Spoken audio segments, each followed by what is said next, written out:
Hey everybody, John Manuel and Aaron Fitt, live from Omaha. I don't know why I'm here. I'll thank my airline. Aaron will enjoy it and spend more night at the ballpark together. Vanderbilt-North Carolina tonight. Let's sum up this one, preview this one real quick and mention some things about the first 4 days obviously, but Taylor Hill on the mound for Vanderbilt, North Carolina with a little curveball. Greg Holt, who's made one start all year, nominally a relief pitcher and also a two-way player for the Tar Heels, in the lineup tonight as the starting pitcher. What do you think of the Greg Holt gambit, and who do you like in tonight's game? I think Holt is North Carolina's most reliable option at this point. They don't really want to go back to Patrick Johnson on short rest because if you've got designs on winning the national championship, which surely they do, you're going to need to win 2 more games after this just to get to the finals. Right. So you might as well have him rested. So I think Holt makes the most sense. I mean, Chris Mutley has been the number 3 starter for a lot of the year. He's just been up and down, and I feel like Holt has more experience. He's the senior guy. He's got a really good slider that he can pitch off. He can command the fastball. I mean, it's pretty good stuff. Obviously, I think we both feel Vanderbilt probably has the pitching advantage today with Taylor Hill, another senior right-hander who's been in the rotation for, 3 or 4 years now. Better part of at least 3 years for Vanderbilt. And I agree that Holt, Holt was an 8th-round pick. Holt has stuff. And his one start, he threw very well in the ACC tournament. I believe it was 5 scoreless innings. It was 5 innings. It was a pretty solid outing. I remember I was there for part of it and obviously didn't pay great enough attention that I could remember it all. But I think it's a good move by Mike Fox. We've talked all year about how Chris Mutley just been a little inconsistent in that 3 spot in the North Carolina rotation. A win against Vanderbilt would put them, I think they'd be in contention. I think very dangerous for Florida with Patrick Johnson and Kent Emanuel fairly well rested. I mean, that duo has proven all year they can beat anybody, but they've got to get past this game.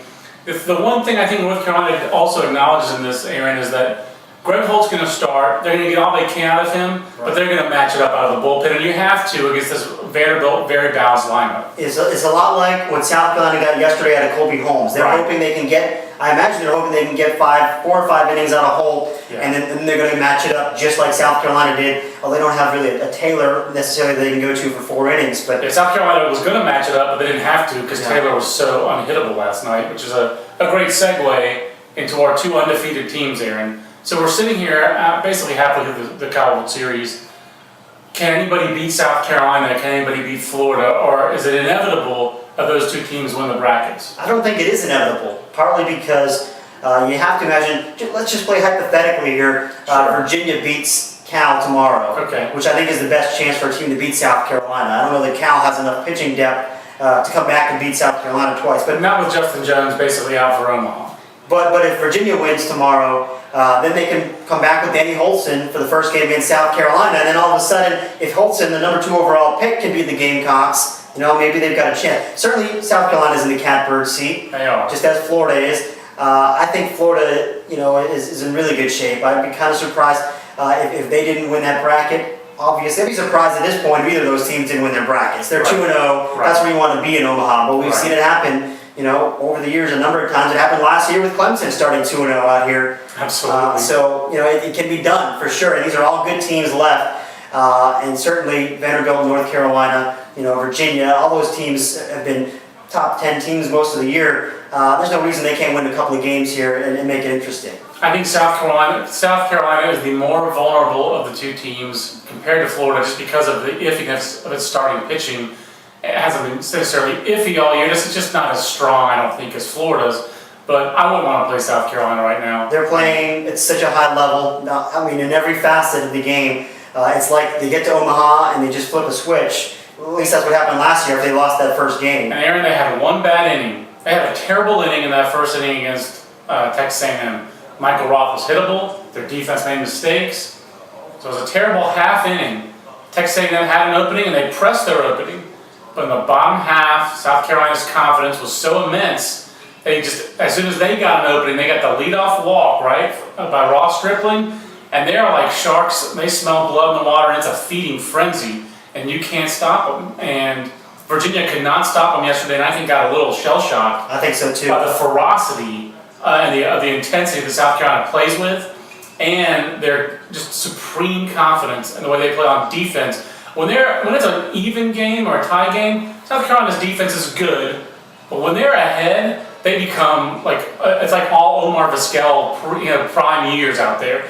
Everyone's making plays, not just good plays, or like dazzling plays. They make the routine ones look easy, Yeah. and they make the difficult ones look routine. They're Really suffocating. impressive. They're suffocating. I love that word to describe their defense. Yeah. The coach used it in our super regional preview, and I thought it was perfect. Because that's what they did to Virginia. Especially when you got a ground ball guy like John Taylor in there. He'll just pitch and let you hit right into that infield, and That's right. it just smothers you. I think I'm still picking Vanderbilt today. They've been my pick. I have a hunch about North Carolina. I like the way they've played the 2 games here. I'm with you on that. They just didn't get the big hit in the first matchup with Vanderbilt. But Vanderbilt was my pick in the preseason. I'm still sticking with them. I do think Vanderbilt has the pitching depth to go toe-to-toe with Florida, but they've lost 4 out of 5 against the Gators. It's hard to imagine they're going to come back and win the bracket, but I'm sticking with my pick. I like you. I really like the way North Carolina has played here. This team, as we've said all year long, they're really impressive. Yeah. The way that They're not just they battle. The way that they battle. They do battle. And they have talent too. I mean, I think they're a much better offensive team than I thought. But I still think Vanderbilt's the better team, and I think they're in better shape on the mound with Taylor Hill. I'm going to take Vanderbilt as well. Correct me if I'm wrong, Aaron. I think we're tied in our picks. I think we're both 6-2. I think we're both 6-2. It's been a good year for picks for John and Aaron. We'll have one more head-to-head. Hopefully I'll be on a plane home tomorrow, and I might actually be home in time for the 6 o'clock game tomorrow local start. So for Aaron, I'm John. We'll see you next time at baseballamerica.com.